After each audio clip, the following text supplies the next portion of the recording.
Recently, Carl Reinhardt of Webster Grove, Missouri, saw this dado blade caddy in Woodsmith Tips.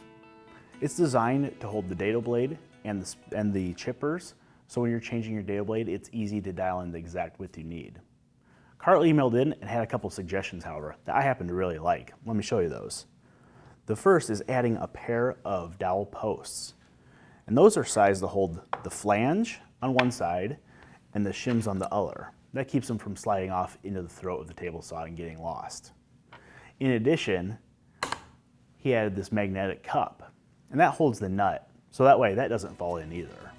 Overall, they're great suggestions to make this caddy much more user-friendly. Thanks for watching. If you liked that tip, be sure to subscribe to the Woodsmith Shop channel.